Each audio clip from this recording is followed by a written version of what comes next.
passar aí completinho, para vocês terem uma ideia melhor como que funciona. A Tony hoje é a quarta empresa no Brasil no fornecimento de material refratário, né?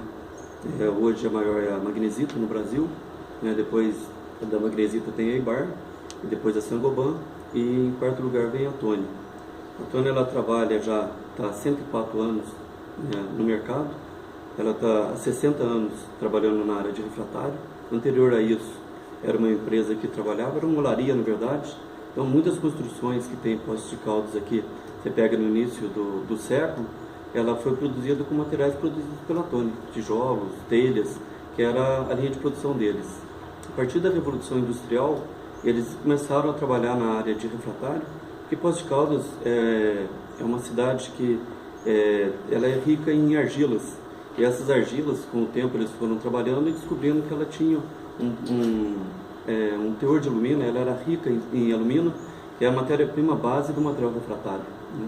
Eles começaram a desenvolver esse trabalho e saíram da construção civil e começaram a trabalhar na área de siderurgia, metalurgia, que era um valor agregado maior, né?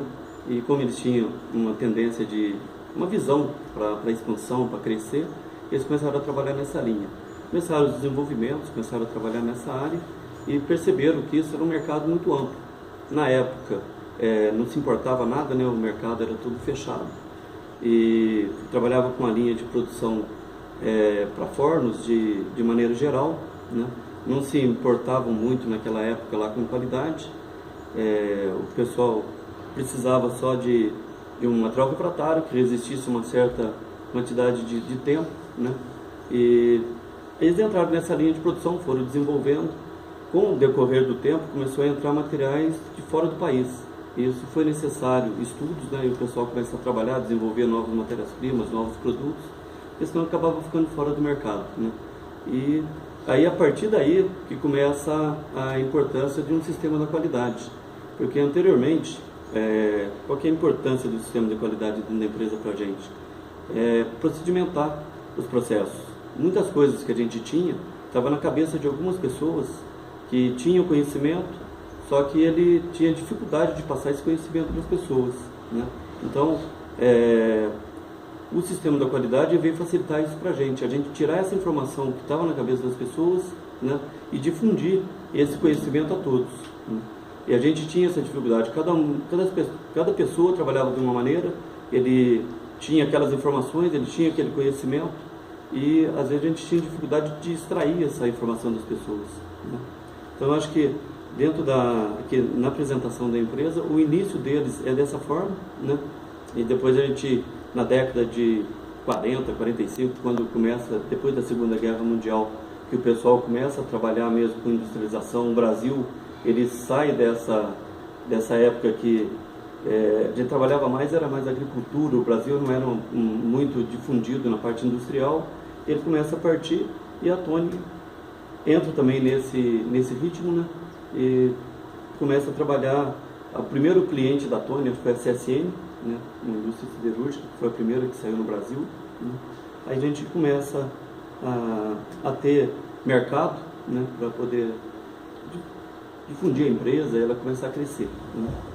Eu acho que, assim, a apresentação acho que seria isso, vocês editam e se importa da maneira correta. O sistema da qualidade, a gente está certificado há 16 anos, né?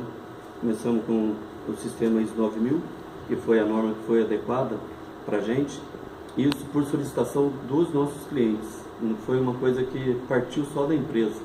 Então, muitos contratos, muitos trabalhos que a gente efetuava aqui, quando você elaborava um pedido, terminava aquele pedido, era necessário vir das empresas uma pessoa para poder inspecionar todo aquele lote, todo aquele produto que foi feito, para ver se atendia as necessidades daquela empresa, né? Então, só que cada empresa, ela vinha com um sistema de inspeção. Então, você tinha que ter, para cada empresa, você tinha que ter uma quantidade de documentação preparada para aquilo ali, e isso gerava um transtorno enorme com a empresa, né? Então, você fazia todo aquele produto, deixava disponibilizado no estoque, aí vinha alguém e fazia uma inspeção. Então, um queria de uma forma, outro queria de outra. Para a gente sair desse sistema, eles falaram, vamos adotar o sistema da qualidade, ISO 9000, que é um sistema padrão, serve para todo mundo. Então, qualquer empresa que vir comprar aqui, no momento, eles perguntam, você tem sistema da qualidade? Tem o sistema da qualidade. Isso evita que venha uma pessoa inspecionar. Não impede, porque às vezes o cara tem alguma norma específica, que ele quer ver em loco aquele material que foi produzido por ele, né? Mas isso facilita muito. A partir do momento que você tem um sistema da qualidade implantado, você tem ISO 9000, isso facilita demais. No momento da análise crítica, no momento do contrato, ele já te pergunta se você tem, isso elimina o cara de vir aqui fazer vistorias, fazer avaliações, né? Então, o próprio sistema em si, ele certificado, né? E isso já definido por um órgão, você pode mandar todos os materiais ali, o cara vai fazer as inspeções dele lá em loco, lá na empresa dele. Isso facilitou para a gente bastante também, né? Outra coisa, as informações.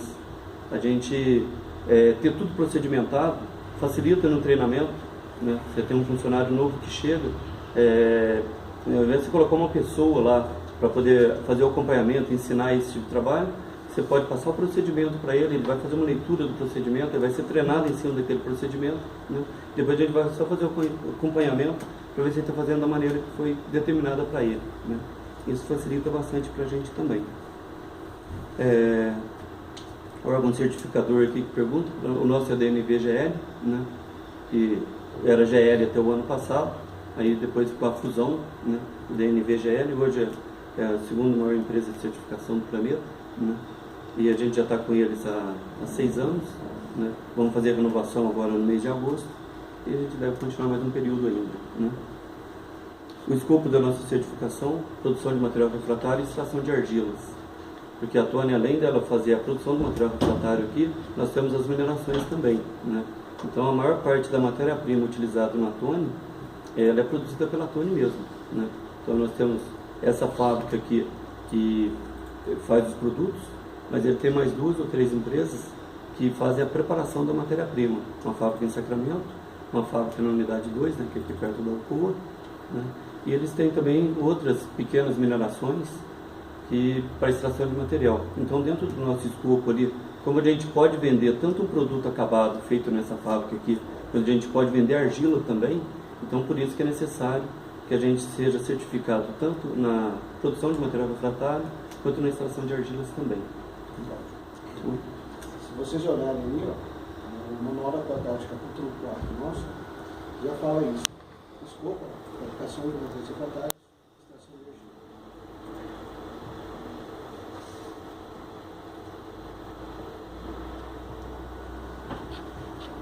argila. A outra pergunta aqui, qual foi o motivo que levou à certificação? Primeiro foi uma necessidade interna, que a gente precisava para procedimentação, para a gente documentar de maneira correta. O que acontecia? Cada setor, cada departamento, cada responsável por seu setor, ele tinha uma maneira de trabalhar. Isso sai um pouco do padrão, né? E a norma, ela procedimenta como que você vai fazer, ela padroniza como que você vai fazer cada atividade. Então, para evitar de que cada um dentro da corporação faça o mesmo trabalho de forma diferente, então a ISO 9000 vem para isso, né? Para padronizar os processos. É diferente a maneira que cada um faz, mas a forma dele documentar, a forma dele registrar é igual para todos, né? Então a gente tem um manual da qualidade, né, que é um documento de primeiro nível, que é o documento mais importante do sistema, que ele fala de forma geral como que funciona a Tony, desde a entrada de um pedido até você entregar ele, como que você processa, como é que funciona, né? Tendo um documento de primeiro nível. Depois, os outros documentos que vêm são documentos de segundo nível, são procedimentos, são normas, são desenhos de cliente, são documentos de segundo nível. E o documento de terceiro nível que a gente fala são os registros. Registro é tudo aquilo que a gente preenche, né? Então, o registro, na verdade, ele é um tipo especial de documento. Ele não é um documento, mas considera-se pela norma um tipo especial de documento, né? Então toda essa documentação é treinada, passada a todas as pessoas dos setores. Tem alguns departamentos dentro da empresa que não é auditado. É o departamento financeiro, o departamento de custo e contabilidade. Esse departamento porque não interferem diretamente no processo produtivo. Todos os outros departamentos são auditados. Dentro da fábrica nós temos 21 setores que têm que ser auditados. Enfoque estratégico na qualidade da empresa.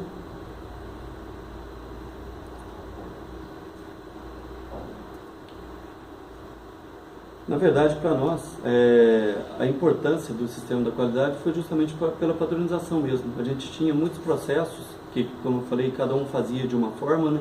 A gente precisava fazer com que isso, porque isso gera uma documentação muito grande. Se pegar uma empresa desse tamanho, ou qualquer que seja, a quantidade de documentos que gera, a quantidade de registros que você tem é muito grande. Então, esse sistema ele facilita para a gente saber o que é importante você guardar, né? O que é importante você precisa ter. Para você ter controle da tua produção, você precisa ter rastreabilidade. Se não tem rastreabilidade, você não tem registro, né? Então, para a gente, diminuiu. Antigamente, quando a gente não tinha o sistema da qualidade, a quantidade de arquivos que a gente tinha, de documentação, documento que o pessoal guardava porque achava que precisava guardar. Às vezes coisa velha, que você não utilizava nunca mais, né? E o pessoal estava armazenando. Você olhava dentro das salas, cheio de pasta, cheio de documento, que não tinha necessidade mais. O sistema da qualidade tem um item da norma que determina que todos os documentos ou todos os registros que você vai guardar, ele tem que ter uma periodicidade, ele tem que ter um tempo para você guardar, você tem que ver a importância, se você precisa ou não precisa guardar aquele documento mesmo, né? E hoje, com o sistema informatizado, é mais complicado ainda. Então, você não pode querer, dentro de uma empresa desse tamanho, ter tudo dentro, porque você tem um servidor para você poder guardar todas essas informações. Agora, se você pegar tudo que a pessoa acha que é importante e colocar, você vai ter um servidor enorme, isso tem um custo violento, né?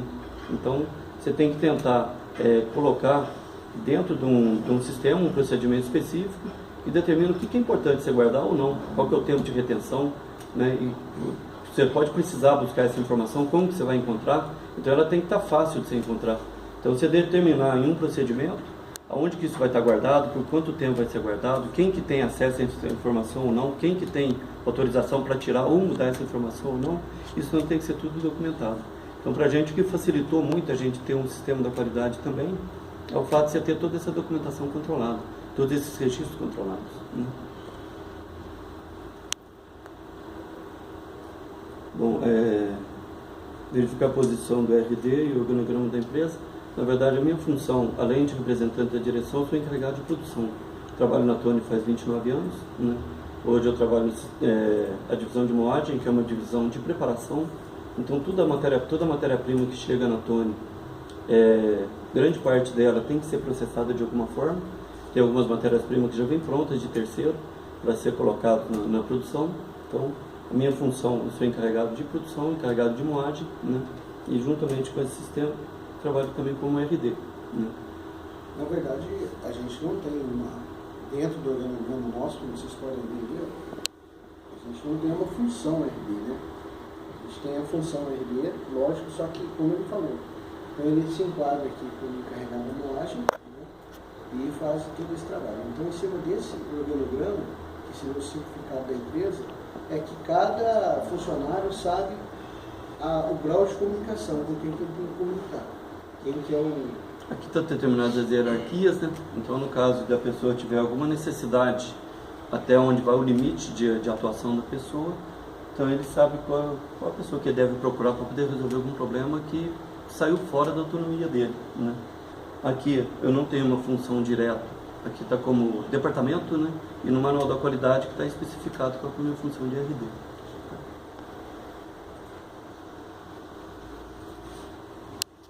Política da qualidade, coisa lá, por favor.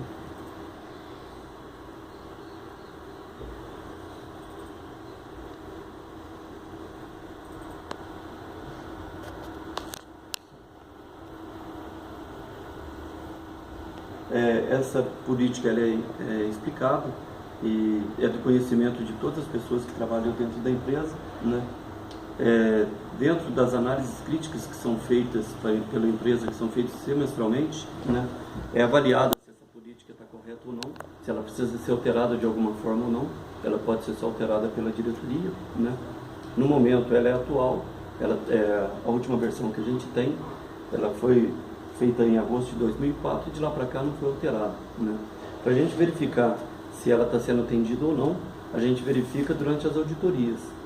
Durante as entrevistas que são feitas para o pessoal, é perguntado para eles a política da qualidade e o que eles fazem para atender essa política. Porque a política, na verdade, não é uma responsabilidade só do diretor, é uma responsabilidade de todos, né? E a melhoria dentro dos processos, a gente verifica também na análise crítica também, aquilo que é necessário se fazer para se atingir os objetivos que estão definidos ali, né? Pode ser um investimento, pode ser um treinamento, pode ser uma compra de uma máquina nova, uma nova tecnologia, isso é avaliado na análise crítica também, né? E análise dos objetivos e metas. Para todo o processo que a gente tem, nós temos indicadores, né, com metas definidas, que ela pode ser aumentada ou diminuída dependendo dos resultados que a gente tem, e isso é analisado também na análise crítica também. Então, para cada departamento, a gente tem um plano da qualidade que define quais são os objetivos de cada um, quais são as metas que estão definidas, e a cada 6 meses a gente gera um relatório, tiram os gráficos, né, que são mostrados para a diretoria, aí a partir dali ele verifica se o processo em si da empresa está de acordo ou não, né? Aí a partir dali que ele toma decisões se vai manter as metas, ou vai baixar, ou vai aumentar uma meta, através dessas informações, né?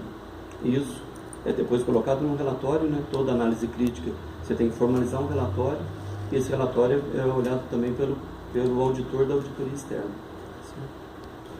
E a política é verificada a cada 6 meses pela diretoria. Então, quando a gente faz essa análise crítica, a diretoria avalia se há necessidade ou não da gente fazer alteração. Os indicadores, né, como a gente fala ali nos objetivos e metas ali, tem um exemplo? Não, deixa eu...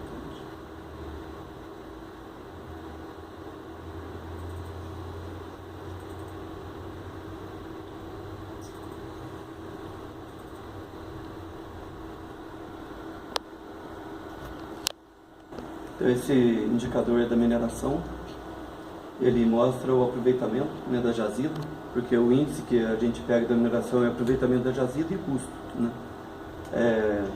Então ali a gente tem os valores dos anos anteriores, né, 2011, 2012, 2013, depois a gente tem um período de janeiro até dezembro aqui, né, e tem uma média final que mostra o resultado, se está de acordo ou não. Através dessa média aqui, a diretoria tem condição de definir a meta, né, para ver se a gente está atendendo ou não, né. Tem alguns períodos que não tem nenhum registro, que a mineração, ela depende, tem estações que não dá para você trabalhar na mineração. Quando eu trabalho com extração de argilas, na época da chuva você não consegue minerar. Então o que acontece? Nesses meses, o custo dele fica muito alto, porque você não está extraindo nada, né, de material. E é nesse período que a gente aproveita para transportar a argila que foi extraída da mineração e transportar para a unidade fabril, de acordo com a nossa necessidade, né? Então esse gráfico, ele tem uma tendência, né, que mostra se a gente está enqueado ou não, né? Tem uma meta definida ali e os resultados que a gente tem mês a mês, né? E essas informações, elas são passadas a todos os departamentos. Esses gráficos, eles são elaborados, nesse caso aqui, ele está do ano inteiro, que a gente utiliza para análise crítica, mas esses gráficos são mostrados mensalmente a todos os departamentos, né? Tem mais alguma coisa, Alexandre? O de custo?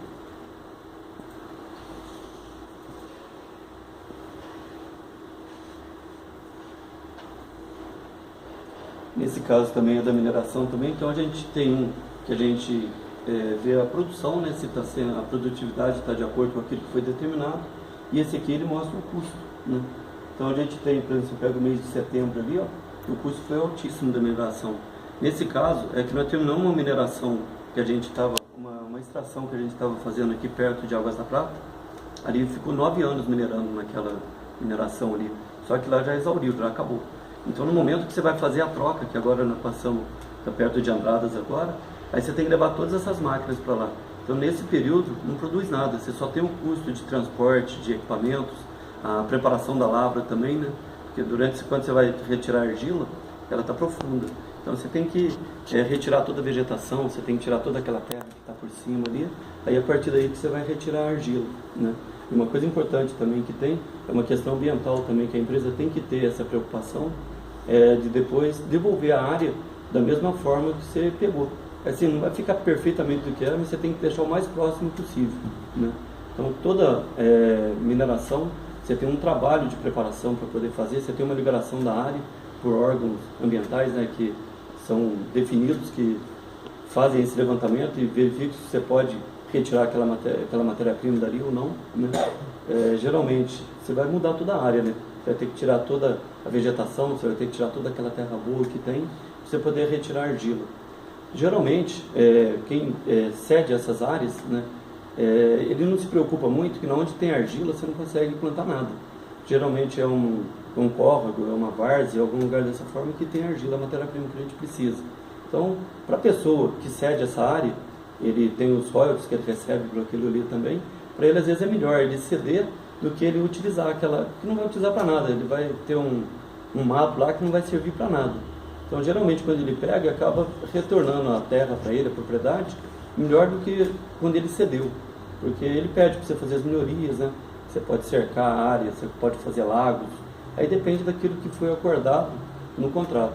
E ele ainda recebe também, né? Porque toda a extração de argila que você faz ali, você tem que pagar para ele. Porque o cara não está produzindo na terra dele. Então, a gente tem que pagar para poder retirar. Então, geralmente, todas as minerações que eu vi, pelo menos que a Tony trabalha, e o pessoal cedeu a área para trabalhar, o retorno dele foi muito maior. A utilização da terra dele é melhor, porque toda a terra boa que você tira, ela é armazenada, a gente retira a argila, aí depois você tem que devolver de novo e fazer o plantio daquilo que ele pedir, né?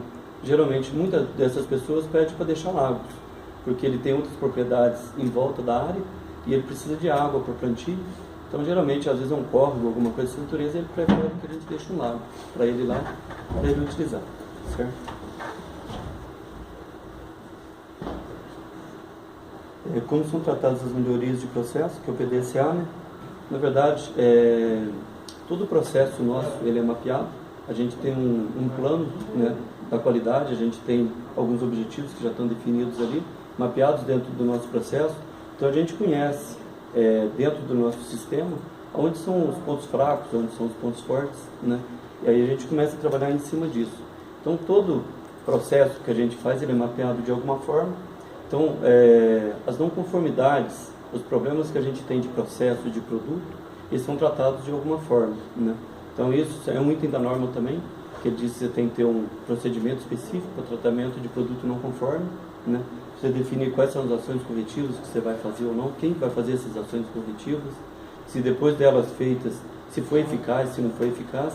Então, existe um processo, um procedimento específico para isso, né? E a gente faz essa avaliação e define se tem não conformidades.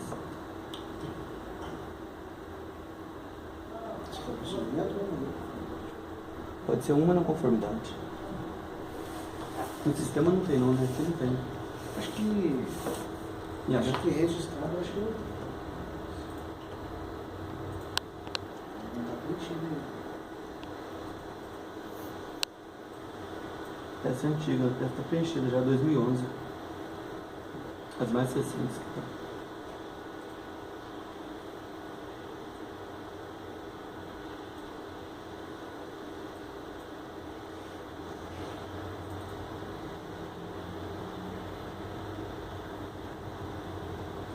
Essa tem que... Mas essa que serve aqui, Alexandre, ali dá para ver um pouquinho. Então aqui, ó, esse relatório de não conformidade, ele tanto serve para auditorias internas quanto para processo dentro da fábrica, né? Pode ser para clientes também. Porque às vezes há uma reclamação de um cliente, a gente tem que passar isso para a empresa de alguma forma, então ele vem através de um relatório de não conformidade. Imagina que um cliente qualquer pode adquirir um produto e durante a aplicação desse produto, ele não deu uma campanha boa, não deu a performance que ele esperava, ou a quantidade que chegou lá não estava compatível com o que ele pediu, ele faz uma reclamação, né? Essa reclamação é documentada pelo departamento de vendas, que é o departamento comercial, que é a área que tem a ligação direta com os nossos clientes, né? Através desse é gerado esse relatório de não conformidade. Fechou? Fechando? Fechou o relatório. Fechou.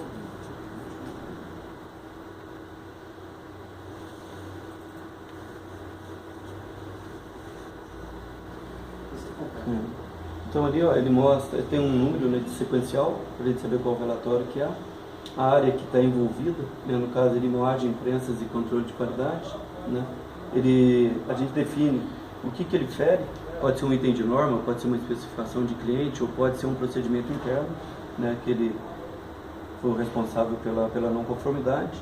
Tem uma descrição ali, né, que a gente define claramente ali o que aconteceu. Nesse caso ali, foi uma quantidade de peças que foram refugadas. tem o nome do cliente, qual que é a marca do produto, né? E nesse caso, o material foi prensado com a massa errada, né? Aí tem uma pessoa que é responsável, ele dá à disposição, o material foi prensado com massa errada, não tem como você mandar para o cliente, você vai ter que ser reprocessado de alguma forma. Isso é feito pelo pessoal do controle de qualidade. Aí depois é feita uma análise da causa, né? Você vai definir o que aconteceu, né? Em que momento que essa falha ocorreu, para que você possa fazer um treinamento, tomar uma ação corretiva com relação àquilo ali, né? Nesse caso ali, ó, foi feita a densidade e resultado, que foi comparada à força de densidade constante na ficha do controle para especiais desenforme. Porque o material ele tinha que ter uma densidade específica, a densidade dele estava muito baixa. Significa que o cara pegou a massa errada para poder trabalhar. E a massa errada ali, ela pode ter sido por alguém do controle que não olhou, alguém que fez a identificação durante a confecção dessa mistura, ele pode ter identificado de maneira errada e acabou chegando até na prensa, né? Nesse caso específico ali foi feito um treinamento com a equipe de inspetores, e o cara podia ter verificado isso anterior à prensagem. No momento que o material chegou na prensa para ser produzido, ele podia ter visto antes, né?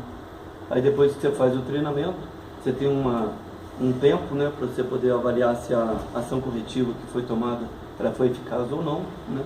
Aí depois, a partir disso, você faz sua evidência.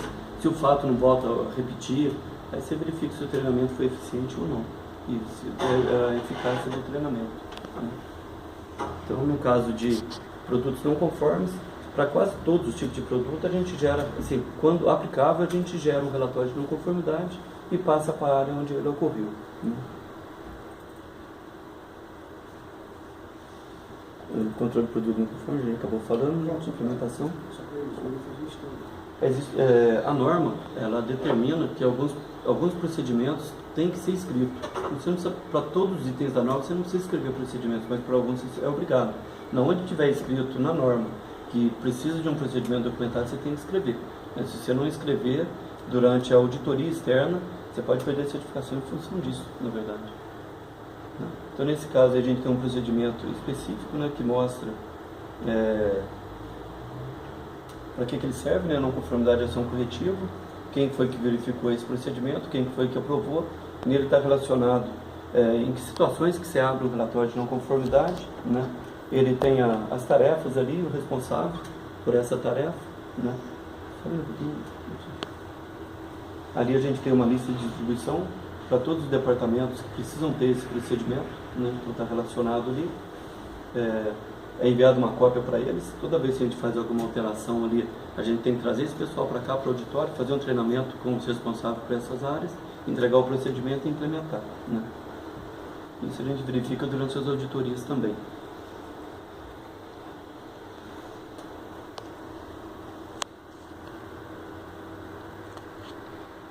Reclamação de cliente, a gente tem uma aberta, não tem nome.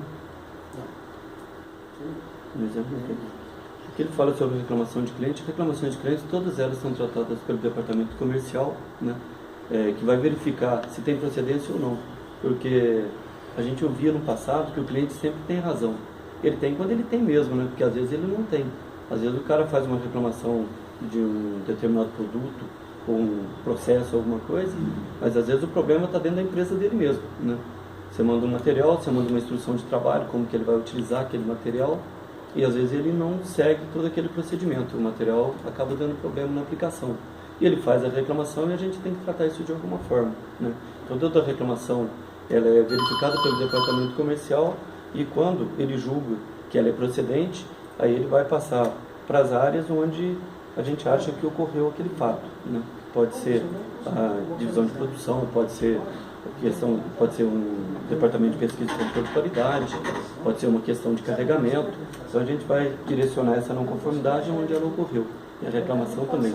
Toda reclamação é importantíssima, você dá um retorno ao cliente. Independente se você tem a resposta dela ou não, você tem que receber e rapidamente dar uma resposta para ele. Porque o cara que está do outro lado lá, ele está esperando saber se ele pode utilizar ou não, se ele vai receber outro material ou não, se ele vai trocar de fornecedor ou não, porque às vezes a empresa dele está parada. Então essa resposta tem que ser rápida.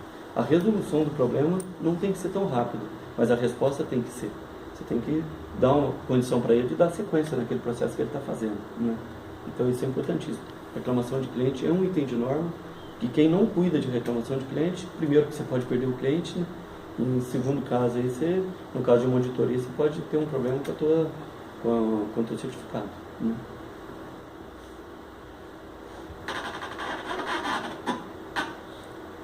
Pontos fortes e oportunidades de melhoria do sistema de gestão da qualidade. O que a gente viu, na verdade, foi a padronização. A partir do momento que você padroniza, você procedimenta, isso fica mais fácil de trabalhar. Você tira da mão das pessoas aquele hábito que as pessoas têm de cada um querer fazer de um jeito, né? Cada um quer fazer o trabalho de um jeito, cada um acaba cortando processos. Tem coisa que é importante dentro de um processo, ele tem que seguir o procedimento e acaba não seguindo, né? Então, para a gente, a padronização foi uma das coisas mais importantes que teve no sistema de gestão, que facilitou o nosso trabalho de maneira geral, né?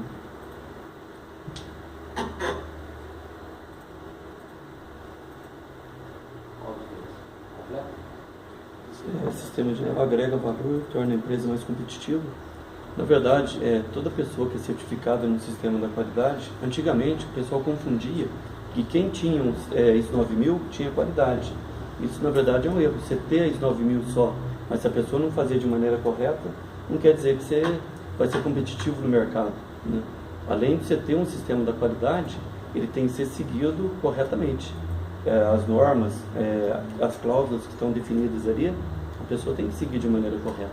Não adianta nada você ter ISO 9000 e você não ter um acompanhamento de maneira correta, as pessoas estão fazendo as coisas fora dos procedimentos que estão definidos, você não vai ter um material com qualidade e muito provavelmente você não vai ser competitivo no mercado, né? Porque outra pessoa que tiver uma qualidade melhor vai acabar te engolindo, né? Reunião de análise crítica do sistema e as ações geradas. Na Tony, as análises críticas são semestrais, né? Então, a gente elabora um relatório, a gente faz o levantamento de 6 meses, aqui a gente faz de 6 meses, então é de janeiro a junho e de julho a dezembro, né? Então a gente vai ter um relatório aqui, né? Então, geralmente nesse relatório, quem participa são os diretores da empresa, né? E vou eu e o Alexandre. A gente prepara toda a documentação, né? E nele tem os tópicos. Existe um procedimento específico que determina o que você tem que ver numa análise crítica, né? E todos esses tópicos que estão escritos no procedimento, você tem que verificar um a um, né? Então nele você verifica a política da qualidade, né? Se ela está adequada ou não à empresa, né? O comentário que é feito pelos diretores, ele tem que ser relacionado e escrito nessa análise crítica, né? É verificado o desempenho de todos os indicadores, né? Então ali está relacionado todos os departamentos, quais são os objetivos de cada um, né? E quais são os indicadores que cada um tem, as metas definidas, né? E uma informação de qual que é o gráfico responsável por isso, né? O comentário que é feito pela diretoria no momento que eles avaliam e verificam os indicadores é colocado nesse relatório também, né? E se eles tiverem que fazer alguma alteração, a gente já relata ali também, né? Então aqui a gente relaciona todos, você vê tem todos os departamentos ali. Nesse momento também, a gente já vê um item da norma também, que é a gestão de recursos. A gestão de recursos é feita pela empresa, né? Ela avalia cada departamento desse, se precisa fazer algum investimento ou não. É nesse momento que a gente relaciona, né, quanto de investimento foi gasto para cada departamento e se o resultado daquele investimento atingiu o objetivo que a gente queria. Porque às vezes um departamento qualquer que está fazendo algum tipo de produto e fala, olha, para mim atender essa meta, para mim atingir essa quantidade, eu preciso de um investimento, de um equipamento, né? Isso é avaliado pela diretoria e depois ela pode ou não gerar aquele recurso para aquele trabalho. A partir do momento que gerou o recurso, aquele investimento foi feito, ele tem que dar algum retorno, a gente tem que ter uma avaliação, né? Então, nesse momento, na análise crítica, a gente faz isso, é verificado todos os recursos que foram investidos em um departamento qualquer e se os objetivos foram atendidos ou não, né? A análise crítica ela tem um procedimento específico também, né? Que mostra passo a passo como que você tem que fazer essa análise, né? Esse é o procedimento.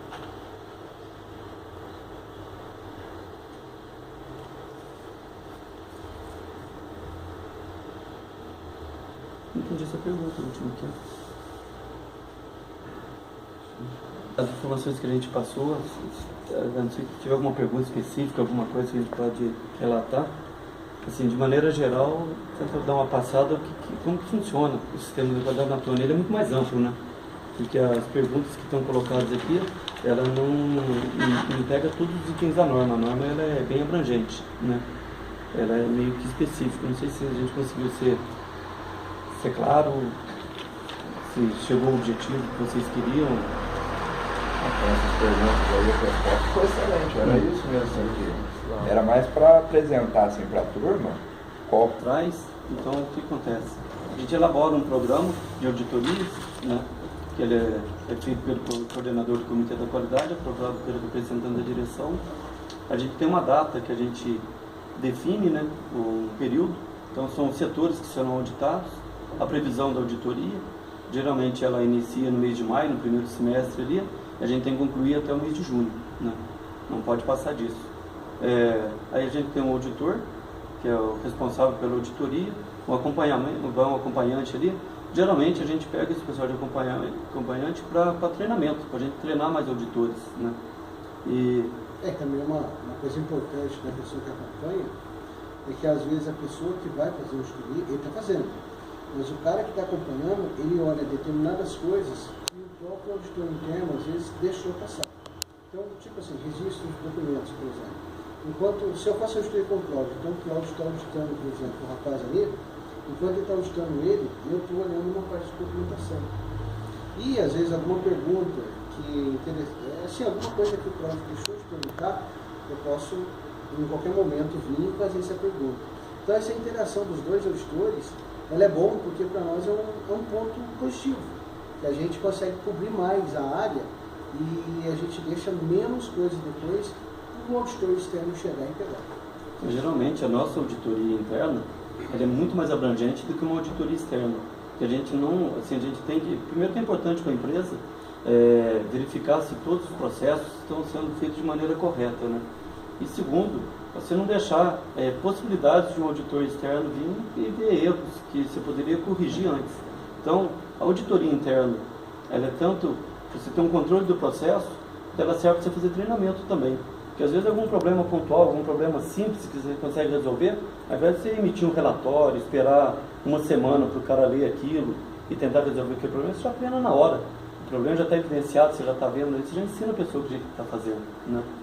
E durante as auditorias internas, a gente aproveita para fazer a verificação do processo dele inteiro. Então, geralmente, existe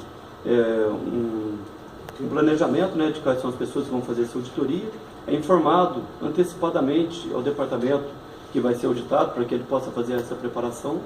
O auditor, quando ele vai fazer a auditoria, ele leva um roteiro de auditoria como esse que está aí, né? Aí a gente já define para ele tudo aquilo que ele precisa ver naquele setor, que é diferente de um setor para outro. Por exemplo, você vai pegar um pessoal da área de mecânica, por exemplo, você não vai ver lá análise crítica na mecânica, não tem. É um item da norma, mas não precisa ter no roteiro deles, né? A gente vai ver especificamente o que é utilizado no departamento. Então, quando a gente olhou os procedimentos ali, depois a gente pode voltar, existe uma lista de distribuição que mostra qual procedimento ele tem que ter naquele setor, é aquilo que precisa ser verificado, né? Então, geralmente, quando a gente já faz o roteiro de auditoria, já tem lá qual auditor que vai fazer, quem que vai ser o acompanhante, qual departamento que vai ser feito, tem um número sequencial ali da auditoria, né, a data que vai ser feita, e ali a gente já coloca observações da auditoria anterior. Se teve algum problema na auditoria anterior, o auditor já vai lá e verifica se aquele problema foi resolvido ou não. Porque às vezes ele pode não ser uma não conformidade, às vezes é uma observação só, né? Mas essa observação, se ela não for dado alguma tratativa para ela, na próxima auditoria ela pode ser uma não conformidade, né? Então a pessoa tem que observar se aquela informação que o auditor passou para ele é importante ou não para o sistema dele, né? Geralmente quem vai auditar são vocês dois que definem quem são as pessoas. O pessoal, foi feito um treinamento, porque não pode ser qualquer pessoa, né? Então a gente, dentro do Comitê da Qualidade, vocês definem as pessoas. Aí é definido por aqui. Mas essa pessoa que pode auditar tem que ter esse treinamento, você está falando? Tem que ter o treinamento. Ele tem que ter um treinamento de 19 mil, ele tem que conhecer a norma, né? Ele tem que conhecer a empresa também de forma geral, para saber. Isso é passado por vocês dois mesmo? Geralmente a gente faz com pessoas externas, né? Então, quando tem uma troca de revisão da norma, alguma coisa dessa forma, a gente contrata uma empresa de fora que já faz o treinamento com todos de uma vez, né? Fica mais fácil. Independente disso, a gente também tem um consultor, e esse consultor é o que ele traz isso e passa para nós, né? Mas a gente também utiliza esse consultor também para treinar os nossos estudos. Quando necessário. Então, quando necessário, ele faz isso. Passa essa atualização. Que os itens de norma, assim, a norma ela vai ser revisada agora, né?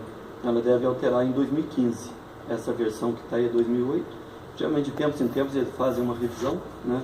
E ela vai ser revisada em 2015, pelo que está previsto. Então, nesse momento, a gente tem que fazer adequação de toda a documentação.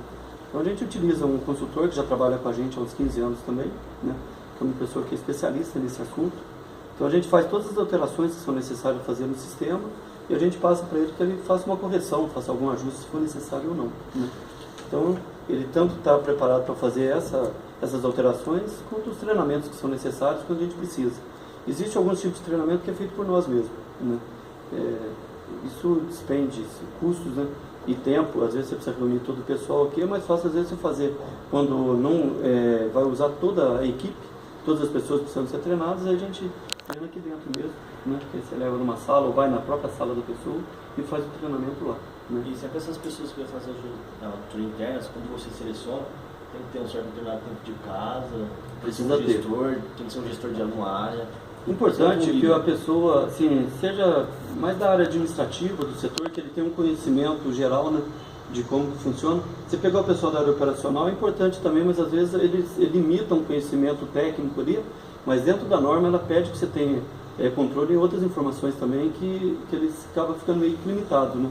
Então, geralmente, a gente utiliza, são os apontadores, são os encarregados, ou outras pessoas também que têm um conhecimento, às vezes não um conhecimento de norma, mas ele tem um nível de instrução suficiente para ele entender bem como é que funciona uma norma e para ele poder participar de um curso. Tem que ser uma pessoa também que tem um certo desprendimento, né? Ele tem que ser comunicativo, ele tem que saber se expressar. É importante que, para você fazer uma auditoria, tem regras também. Às vezes a pessoa chega lá e ele achar que ele sabe mais do que a pessoa que está sendo auditada. Então, assim, tem que ter um respeito mútuo ali, né? Senão ele acaba se perdendo dentro da auditoria também. Ele tem que deixar a pessoa à vontade para responder, porque às vezes tem um auditor que tende a responder para a pessoa. A forma que você formaliza a pergunta é importante também. Você perguntar como é que a pessoa faz o trabalho dele e deixar a pessoa responder. Às vezes a pessoa começa a cortar, né? E responder na frente da pessoa, a pessoa fala, não, é assim, e depois no final ele lê o procedimento da pessoa, dá uma não conformidade para a pessoa e fala que a pessoa respondeu. Na verdade ele respondeu, a pessoa só confirmou, né? Então é importante assim, a forma de você fazer a auditoria, deixar a pessoa bem à vontade, né? E respeitar também a individualidade de cada um, porque dentro da Tony tem funcionários que trabalham aqui há 40, 50 anos e com um nível de instrução que a gente encontra em muitas empresas baixo. Então a pessoa, às vezes ele tem dificuldade de expressar, né?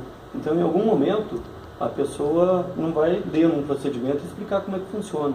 Mas é válido também você pedir para a pessoa explicar e você fazer a avaliação se aquilo que ele está falando está de acordo com o que está no procedimento, né?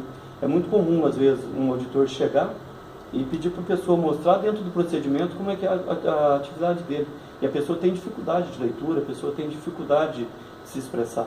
Então é mais fácil perguntar como que ele faz a atividade dele e você verificar no procedimento se ele está fazendo de maneira correta, né? Uma coisa importante durante as auditorias é você verificar a documentação. Verificar se a documentação que a pessoa está utilizando é a versão mais atual. Porque às vezes você manda um documento para a pessoa e se a pessoa não trocar esse documento, ele pode estar trabalhando com o documento errado.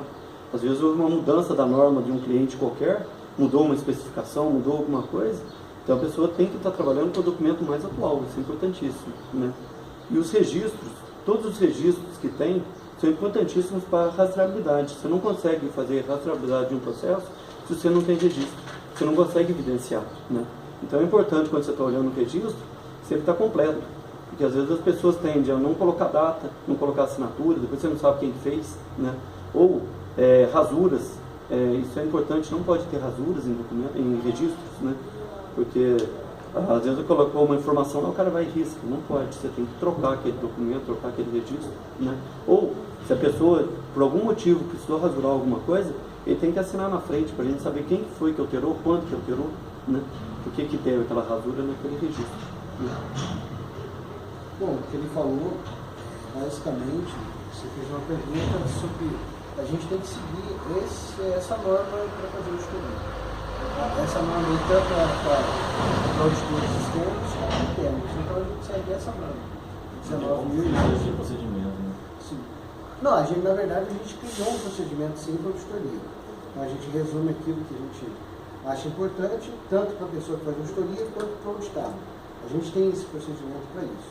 E a gente tem um procedimento para nós, como que a gente faz, por exemplo, para colocar uma pessoa para fazer auditoria, correto? Agora, só que para nós, essa é a norma que a gente segue ela para poder fazer auditoria. Então aqui, se você observar, ela tem princípios de auditoria, gerenciamento de programa, atividade, né, competência, né, termos e definições. Então ela trata sobre isso. Então a gente segue essa norma também para poder fazer auditoria. Então todas as pessoas que estão hoje conosco para fazer auditoria, todos já passaram por isso também.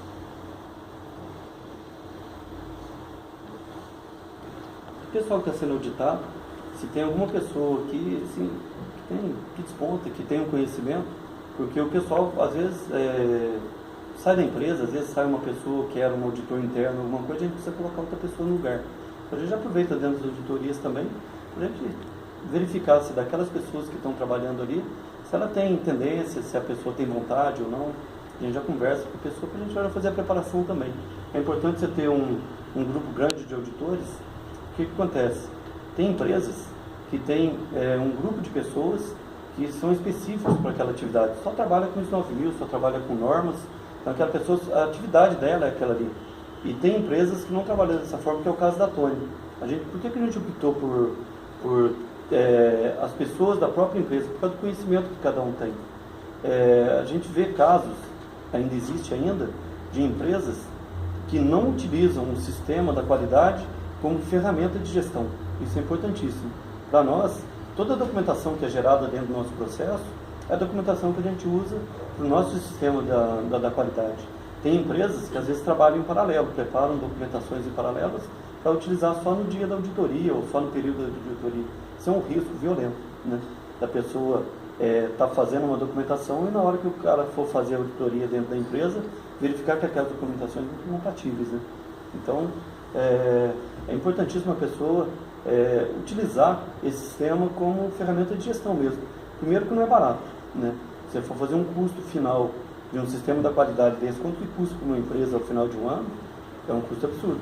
Se você olhar a quantidade de horas de treinamento que você tem, a quantidade de pessoas envolvidas, toda a documentação que gera, o custo que você tem de trazer uma empresa para poder fazer a certificação, o consultor que trabalha com a gente, acompanhamento que faz, né? Então isso é dispendioso. Então você tem um negócio desse, simplesmente você falar, olha, eu tenho, colocar um certificado num padrinho lá e falar que você tem um sistema da qualidade e não usar isso de maneira correta, isso é um desperdício, né? Porque o sistema de gestão da qualidade, se você olhar a norma na totalidade ali, os tópicos, né, todas as cláusulas que ela tem, é importantíssimo. Se uma empresa segue direitinho todos aqueles tópicos que estão ali, não tem como ela ter problema. Ela vai ter um processo controlado. E se você tem um processo controlado, muito possivelmente você vai ter um material de qualidade também. Não é certeza, não é aquela garantia, mas tem. Se você controla direitinho toda a matéria-prima que você recebe, se todos os equipamentos que você utiliza ali, eles são calibrados, estão tudo identificado, né? Se as pessoas que estão fazendo aquelas atividades ali seguem o procedimento de maneira correta, porque quem escreveu o procedimento, ele já verificou que aquilo é importante ser daquela forma, né?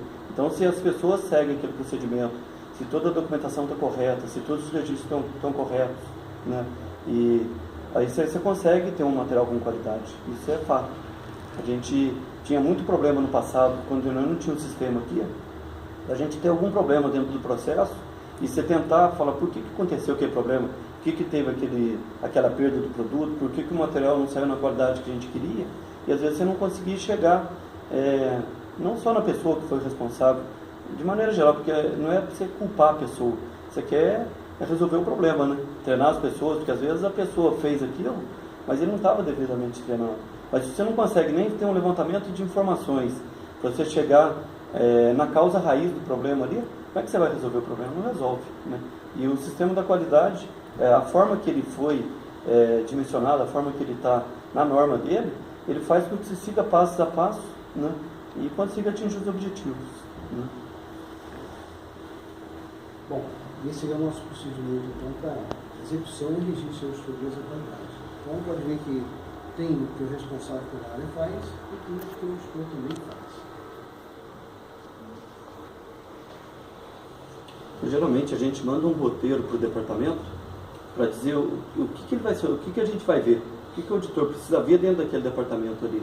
Então estão todos os itens da norma, todos os procedimentos que são relacionados àquele departamento, né? O que vai ser verificado pelo auditor, isso ele recebe com antecedência. Então ele prepara o departamento, prepara o setor dele em cima desse roteiro. E o auditor, quando ele vai fazer, ele não pode ser muito desse roteiro também, né? Então o que está no roteiro do auditor também, né? Então aí não tem erro.